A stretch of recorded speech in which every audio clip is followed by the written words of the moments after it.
Menista agama Islam dan Nabi Muhammad, pria Sri Lanka dianiaya dan dibakar di Pakistan.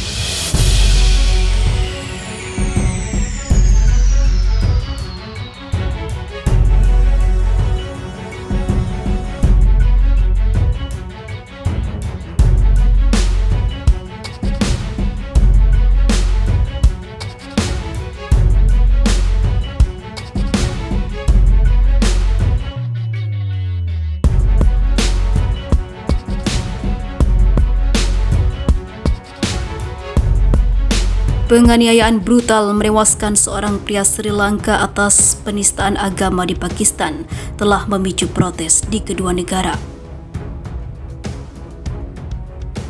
Priyanta Diyawanage, 48 tahun, seorang manajer sebuah pabrik di kota Sialkot, dianiaya sampai tewas pada Jumat lalu dan tubuhnya dibakar. Sejauh ini lebih dari 100 orang ditangkap, kata Perdana Menteri Pakistan Imran Khan.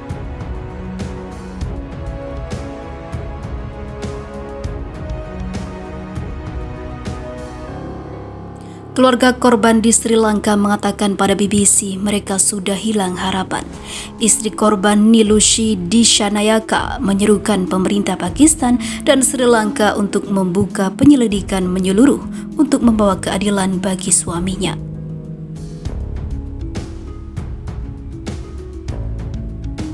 Video yang menayangkan eksekusi tanpa proses pengadilan itu telah memadati media sosial di akhir pekan kemarin. Video itu menunjukkan adegan kemarahan massa yang menyeret Diyawanage dari tempat kerjanya. Mereka kemudian membakar tubuhnya dan beberapa orang di tengah kerumunan tampak bersuah foto. Aksi kekerasan ini dimulai setelah tersebar bahwa Diyawanage melakukan tindakan penistaan agama dengan merobek poster bertuliskan Nabi Muhammad, kata kepala kepolisian setempat.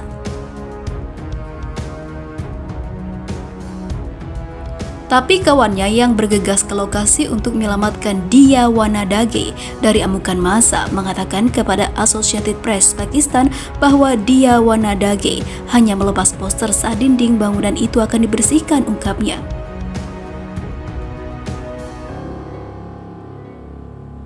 Peristiwa itu terjadi Jumat lalu dengan melibatkan ratusan orang yang telah mengejutkan pemerintah dan memicu kewaspadaan.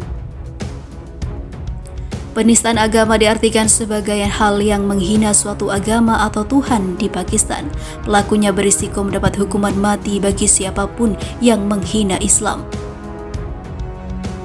Undang-undang penistaan agama di negara itu mengatur tentang mengganggu pertemuan keagamaan, masuk tanpa izin di tanah pemakaman, menghina keyakinan agama atau dengan sengaja menghancurkan atau mencemari tempat atau objek ibadah.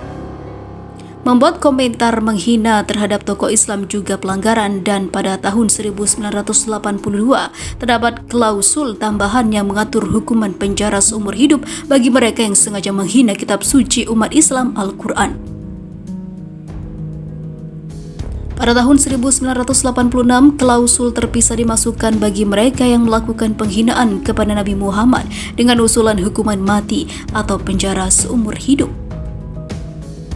Di Pakistan, bahkan tuduhan tak berdasar dapat memicu protes dan kekerasan massa terhadap tersangka.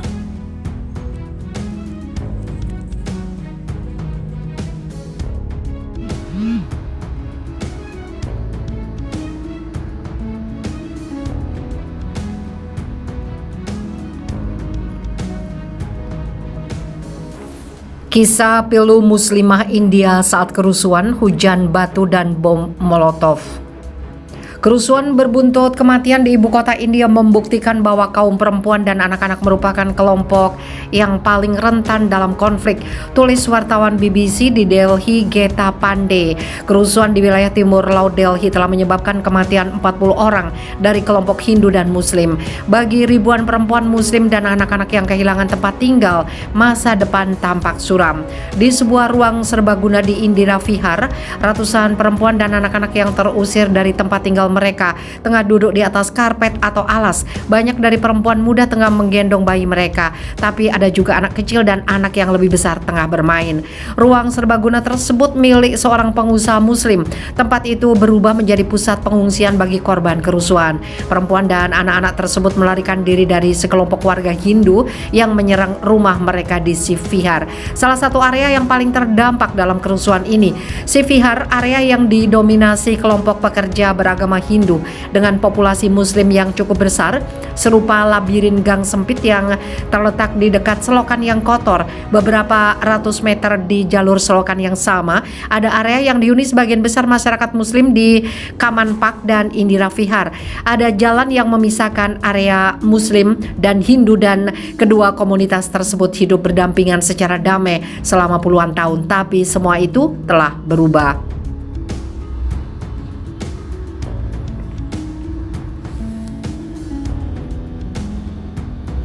Nasrin Ansari yang meninggalkan tempat tinggalnya di Sivihar mengatakan kerusuhan itu dimulai Selasa sore ketika hanya ada kebanyakan perempuan di rumah. Para pria tengah berada di bagian lain di kota Delhi untuk menghadiri pertemuan keagamaan. Kami melihat sekitar 50-60 pria. Aku tidak tahu siapa mereka, kami tidak pernah melihat mereka sebelumnya, kata Nasrin. Mereka mengatakan pada kami mereka datang untuk melindungi mereka dan kami harus tetap tinggal di dalam rumah. Sambil menyaksikan para pria tersebut dari balik jendela, mereka langsung tersadar bahwa pria itu tidak bermaksud untuk melindungi mereka. Ia menunjukkan video yang ia ambil dari balik jendela.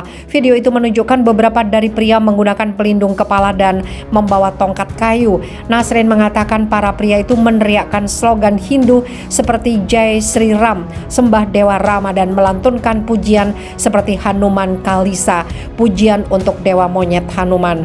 Ibunya, Nur Jehan Ansari, mengatakan tetangga muslim memberitahu bahwa rumahnya telah dibakar massa.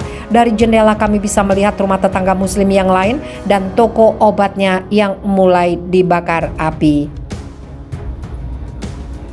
Para penyerang itu katanya merusak saklar listrik dan menjelang maghrib area itu menjadi gelap gulita. Tidak lama setelah itu api menyala di sekeliling kami dan kami diserbu bom molotov dan tabung gas kecil yang dilempar ke arah pertokoan dan rumah milik warga muslim. Rumah warga Hindu aman, katanya. Kami tidak pernah membayangkan hal seperti itu terjadi pada kami. Kesalahan kami hanyalah karena kami terlahir muslim. Nasrin mengatakan perempuan itu mencoba menghubungi polisi. Setiap kali mereka mengatakan akan tiba dalam 5 menit.